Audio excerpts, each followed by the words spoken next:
We don't always agree, him and me.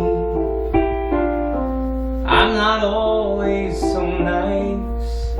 I knew I wanted to marry him the day I met him. We're not always in sync. When I say marry, in 1998, I wasn't thinking about the potential for same-sex marriages. I wasn't thinking about the fact that the state of California was going to be a trailblazer and that we were going to get married there, as we've done, and that New York State would follow right after. Those are all unbelievable experiences to have when feeling like I've gone through my whole life expecting that would never happen, and that I would never be given something that would, in the eyes of society, say, you're an equal member. Or he fidgets. He just wants to touch my digits.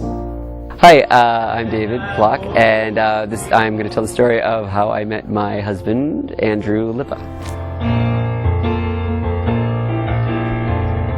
In 1998, David and I met at Lincoln Center. We saw a show. I was in New York. I lived in LA at the time, and I was in New York for a movie premiere of a movie I had cast. And David went with a mutual friend of ours named Jason. And he says, "This is my friend David Block, who's here from Los Angeles." And he appeared like from around a corner, and it was like music and angels and harps and singing and glitter. And it sounds really silly, but it was really true. It was like, oh, you know, as he came around the corner. And I said, "Hi, I'm Andrew." And I said, "Hi, I'm Andrew." I said, "Hi, it's nice to meet you." And the show was about to start, and there was no intermission. So I had to use the washroom. So I said, "Where's the men's room?" The theater's in a horseshoe, so I spent the whole show sort of going like, you know, watching the other, you know, David was over there. The four of us went out for drinks, and so that my friend could speak to Andrew's friend, I was like, okay, I'll talk to Andrew. And that's how we started getting to know each other. I think our first date was seeing Saving Private Ryan. I think I knew I was in love with him then, because I was like, I wanted, or it was some sort of weird obsession, but no, it's turned into 10 years, so I guess it's love.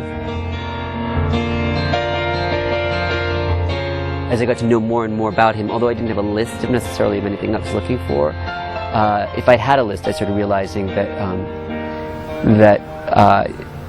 he was what I was looking for in my life.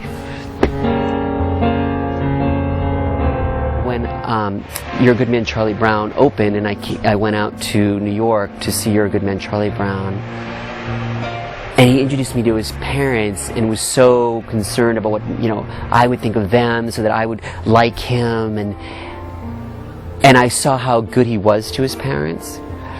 Then I saw how warm his heart was, and then I fell in love with him.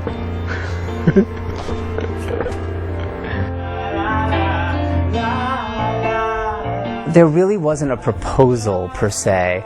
We discussed how we were going to celebrate our 10-year anniversary. I thought we should take a trip. I thought we should go to Israel or something. I said I wanted to have a commitment ceremony. And again, it was kind of like the difference between the two of us. I'm sort of a little grand, and David's a little shy. Reform Judaism recognizes gay marriage, and that was the first step in me feeling like, oh wow, this is not just, doesn't have to just be some pretend thing, this can be real.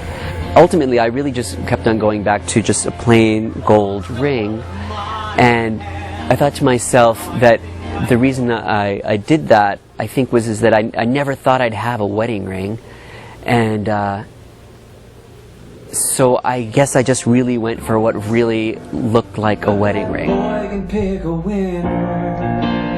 And to share that with our sacred space, which this house is for us, is practically beyond words.